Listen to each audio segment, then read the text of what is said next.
The following is a paid advertisement. The views expressed are the sole responsibility of the advertiser. I'm attorney Justin Clark. Coming up just ahead on You Have Real Estate, affordability remains a major problem for us here in Central Florida. We have solutions also. You're going through a breakup, you own the house together. Who gets it? It's all just ahead. It's You Have Real Estate. You Have Real Estate is proudly sponsored by Renewal by Andersen, your full-service window and door replacement company. Learn more at rbafla.com.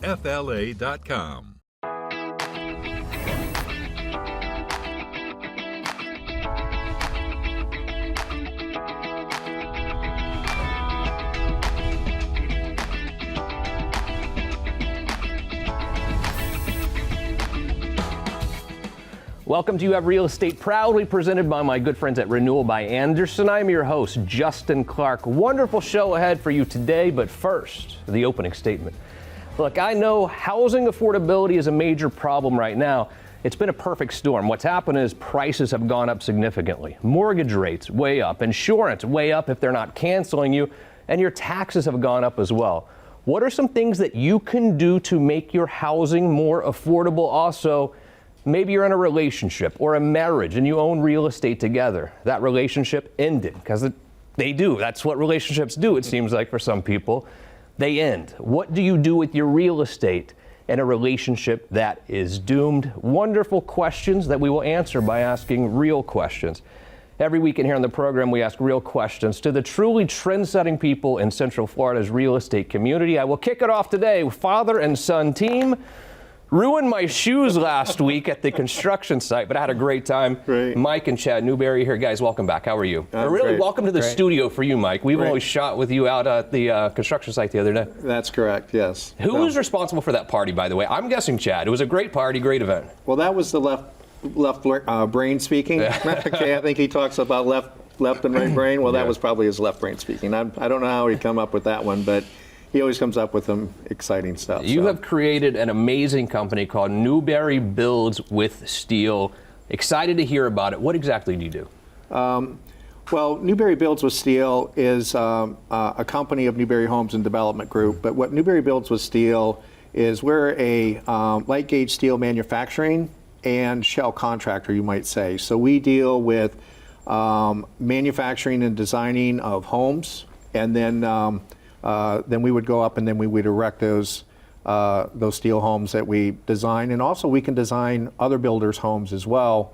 So it's a great concept, and we're going to kick that off with our 6 in the city here. That's actually going into permitting right now, and we're starting to do demo here this week. So pretty exciting stuff. Pardon my ignorance, but why? Why would I want to build with steel?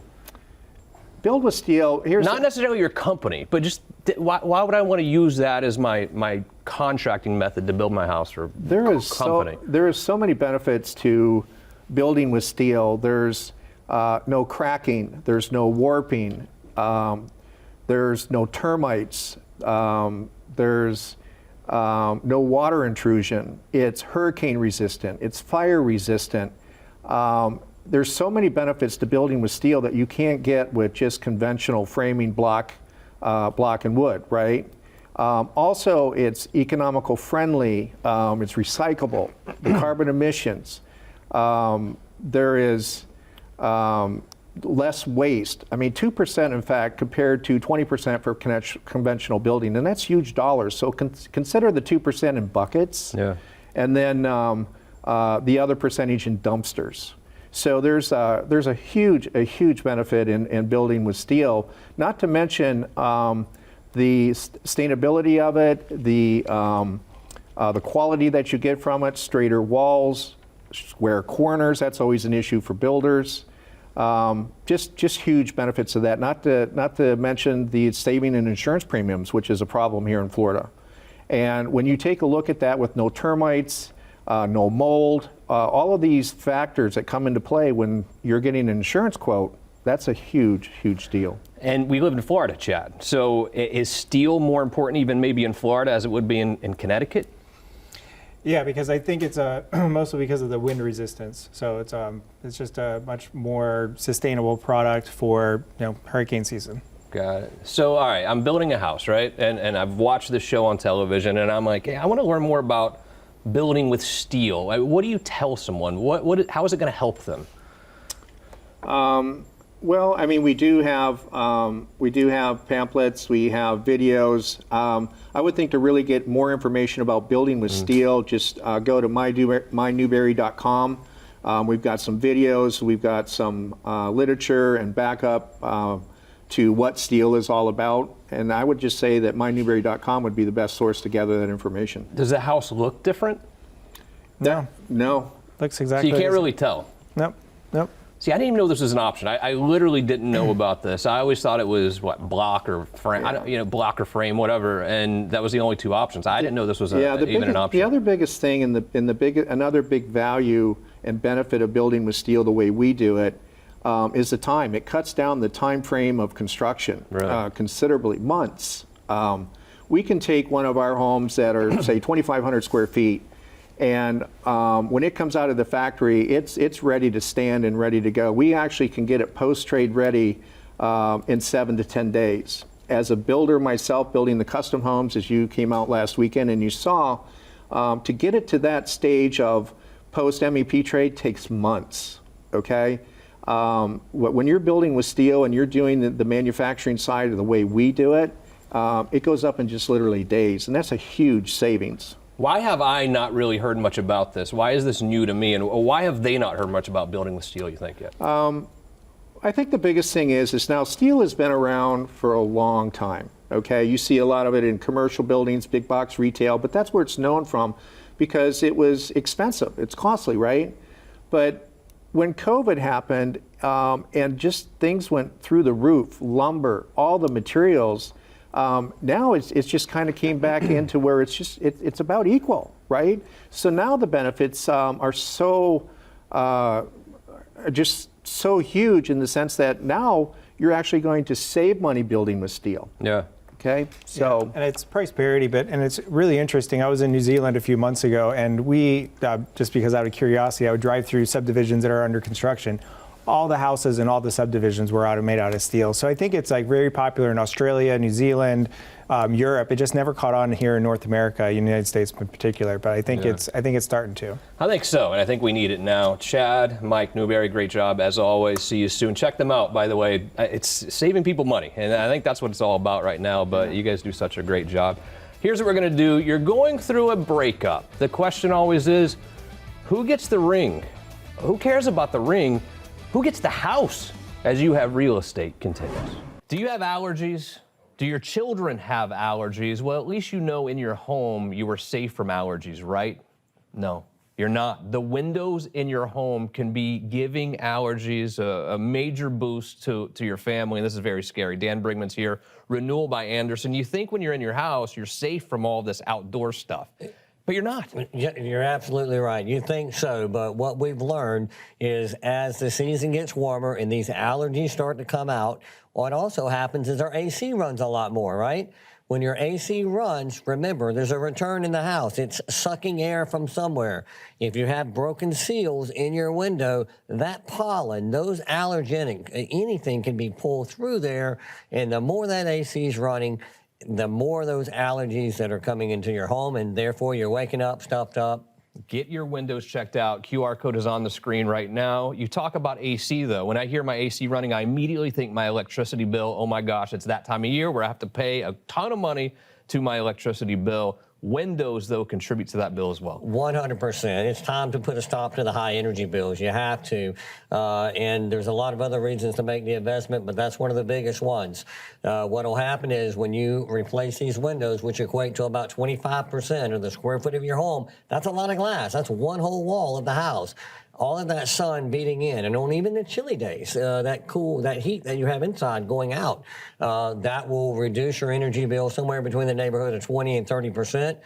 In most cases, will reduce that payment enough to pay for the windows themselves. I love it, Dan. Thank you. Great job as always. Do yourself a favor. Check out your windows today with Renewal by Anderson.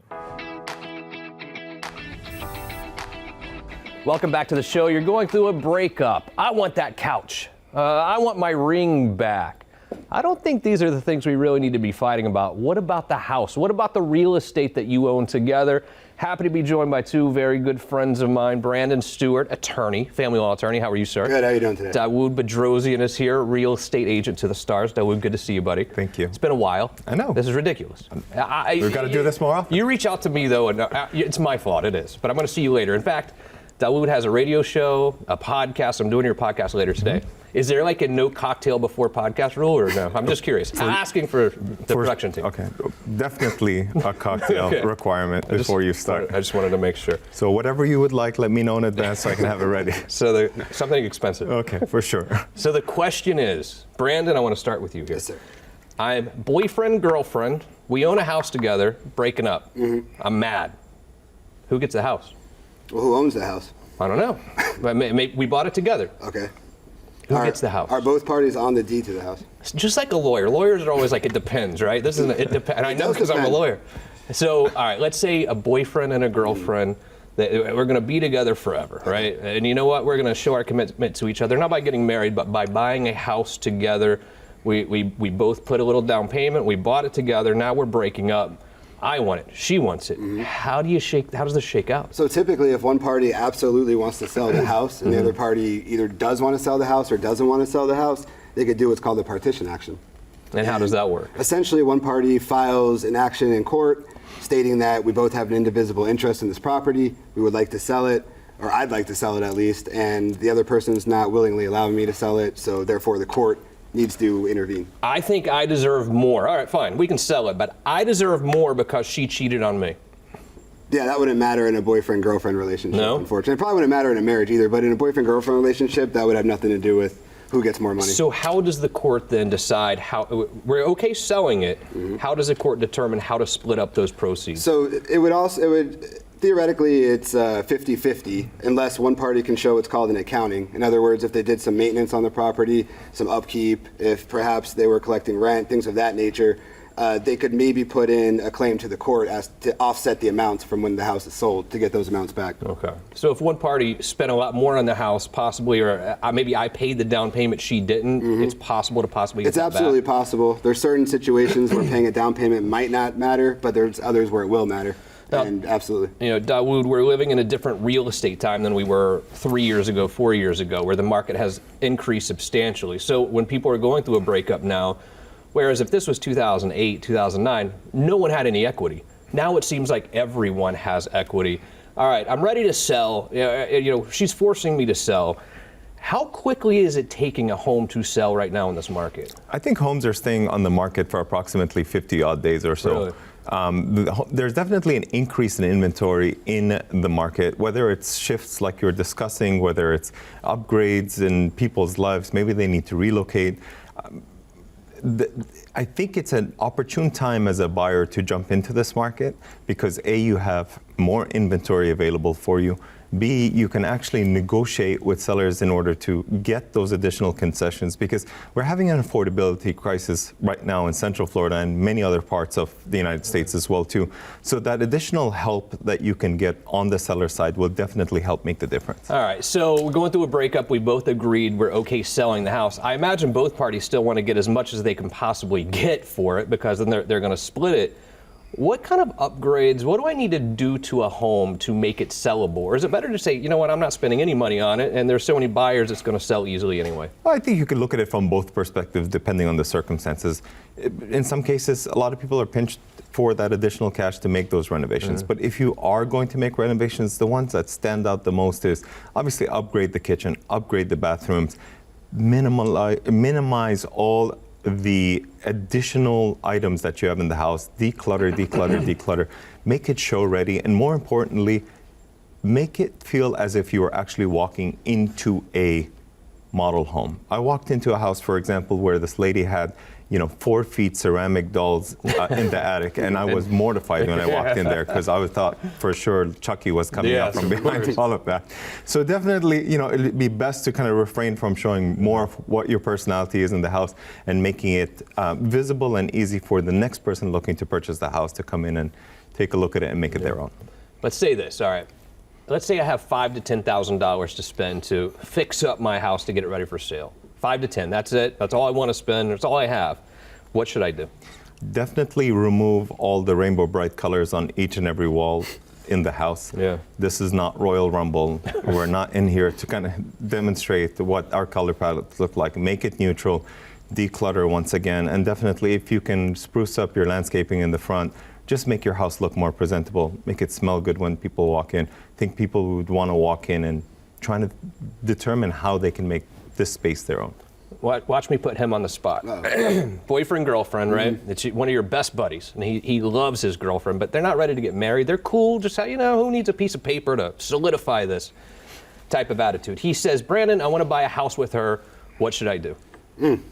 Told you I was going to told you. I like this. Definitely make sure that you go on the deed of the house, obviously. If you get, in other words, he's going to give the down payment to her to purchase the property? No, say they're going to halvesies. Okay. Would you recommend to your buddy to buy a house with someone he's not married to? Oh, absolutely not. No? No, unless there's some type of like iron-proof contract written beforehand. But no, I wouldn't suggest that, no. And what would that look like, an iron-proof contract? Yeah, it will look like. He's going to show you a couple pieces of paper. It will be paper. That's another show. I know this will be out of that. Another show. All right, it's fine. We've agreed to sell the house, Brandon. We've agreed to split it 50-50. But damn it, I want all of that furniture. I paid more for that furniture. I love that furniture. How do you split up the contents of the home? And we're still talking in a boyfriend-girlfriend? Yeah. It would just be an equitable argument, I would imagine. You'd have to show a court the receipts, who paid for it, things of that nature to make the argument. How petty do people get? You do a lot of family law. How petty do Extremely. people who are getting divorced really get? Extremely petty. Give me an example of some pettiness that you've seen. Let's see, I had a couple that it came down to fighting over a toy Tesla for their little boy. We literally couldn't settle. That was the last issue. Really? Was the toy Tesla. A used toy Tesla at that. Couldn't we just go out and buy another one? Yeah. It had a special meaning, some type of sentimental value. You'd rather spend $5,000 in legal fees than fighting over that. I've seen that pettiness, yes. Yeah, it's tough. All right, Dawood, how do we hear you on the air? How do we watch your podcast? So definitely check me out on Florida Man Radio every Saturday from 11 to 12. And then, of course, I have a podcast that I record downtown called Real Sense Now, and you can catch me on any one of my social media platforms. That's LinkedIn, Facebook, Instagram, by just typing in my name, Dawood Benrosian. And of course, catch me on my YouTube channel as well too. I feel like you're like the international real estate guy. I feel like you're a direct connect from here to Toronto. Every international person has to go through you. That's how I feel. That's okay. I will live with that. Brandon Stewart, attorney at law, Dawood Benrosian. I will see you back at the office. Yes, sir. I'll see you on your podcast later today. How is that? Quick break. When we return, affordability, a problem.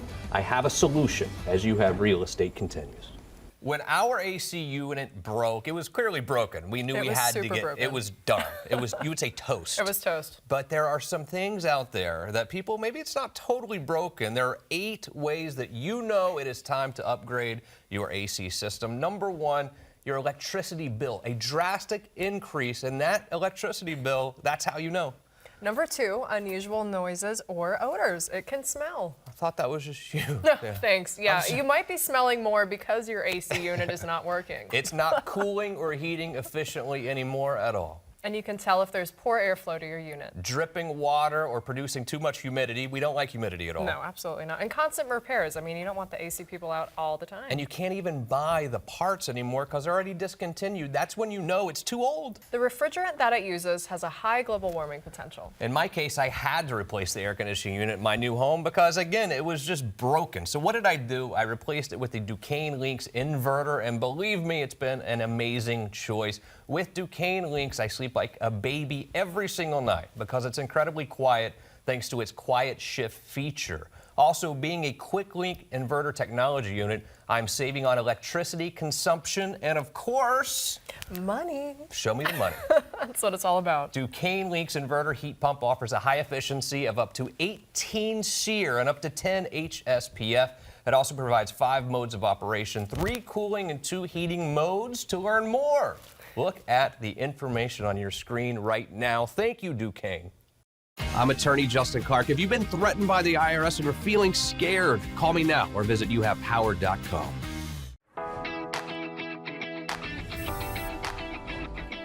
Affordability does remain a problem here. This isn't a political speech by any way, shape, or form, but housing prices are up, insurance is up, mortgages are up, even your HOA fees have gone up significantly. Oftentimes they're blaming it on insurance now, but then when you add that to the price of gas and the price of the supermarket, It has become an affordability crisis in a lot of ways in Florida and really the country in general. So how do you overcome that?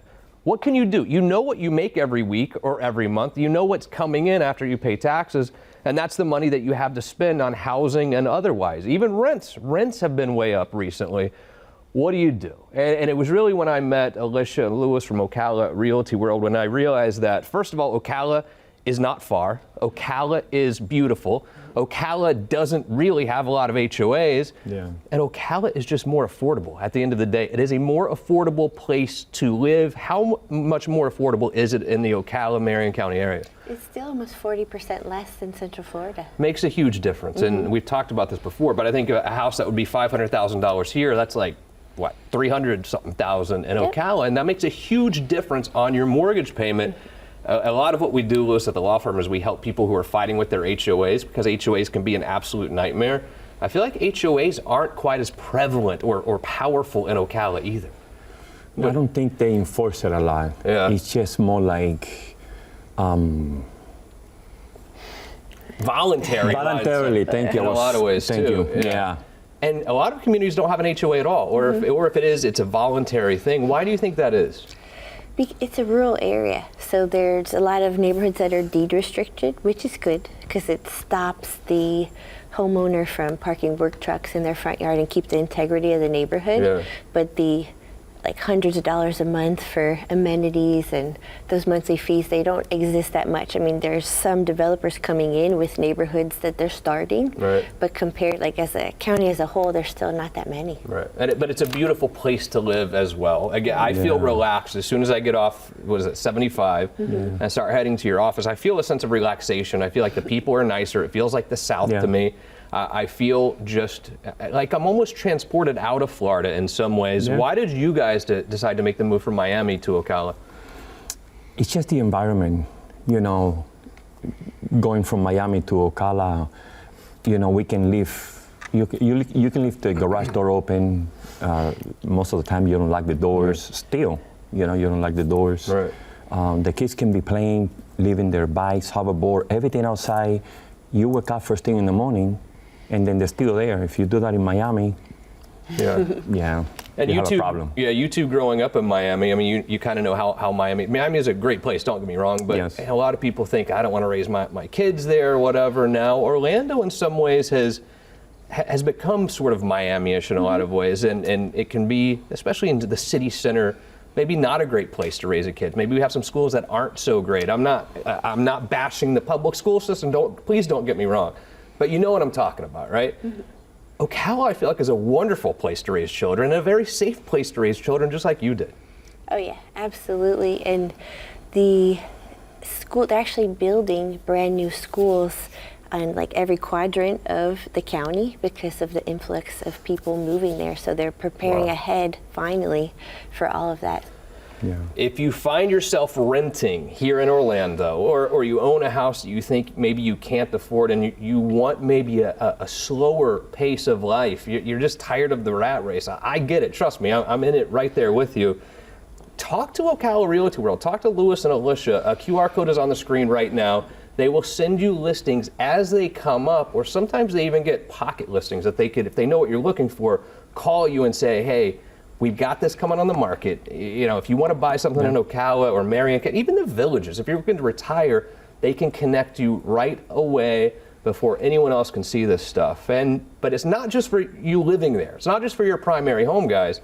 The investment real estate in Ocala has been fantastic. Everyone is talking to me about they were tired of investing in Airbnbs down near Disney because they got so expensive they weren't making money. Airbnb is huge now in Ocala.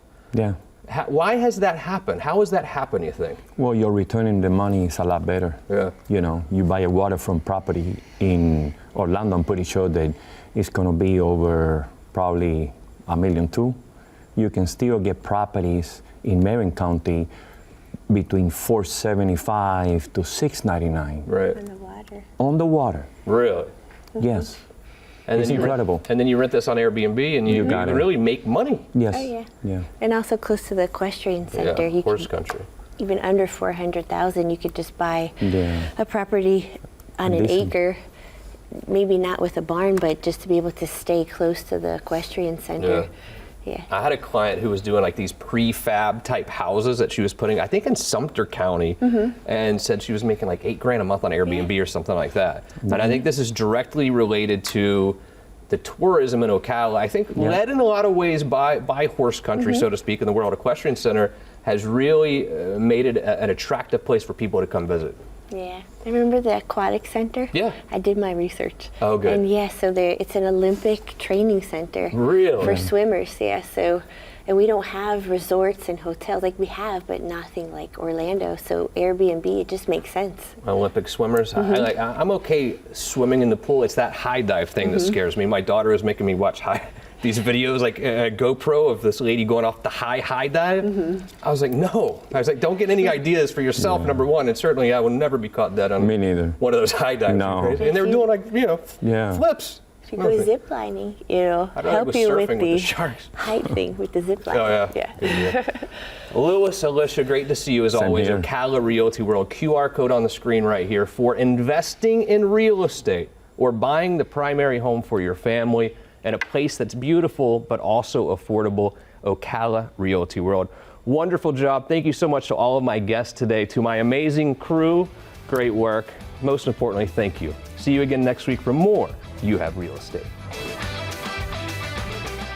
2023 has come and gone. I know on your list of things to do was get my roof inspected. You see leaks coming in, or your roof has just gotten old. 2024 is the year to do that. One place to turn is my good friends at Universal Roof and Contracting, joined by Justin and Corey. Happy New Year, guys. Happy New Year. You too. Thanks for having us. You did my roof last year, and they did such a great job. QR code is here on the screen, by the way. If you have any roof leaking, or if your roof is old, you need to have someone look at it today. You're not just roofers, you're general contractors, which really saved the day on my house. What difference does that make? A huge difference. It makes us a one-stop shop. If there's anything on a structural level or anything beyond the roof line that needs to be handled as a point of doing the roof, we can actually handle that circumstance in real time with real solutions and not have you to take back over and get other GCs involved to handle that.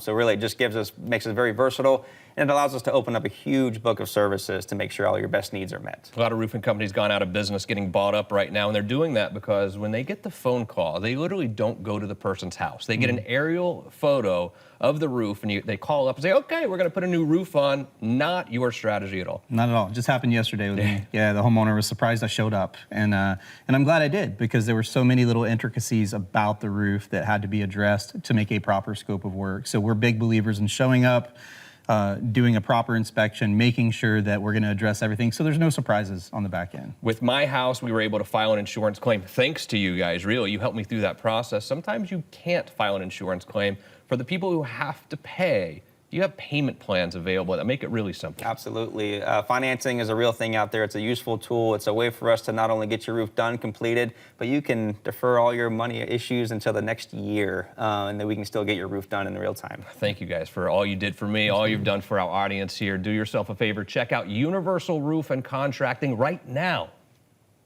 The proceeding was a paid advertisement. The views expressed were the sole responsibility of the advertiser.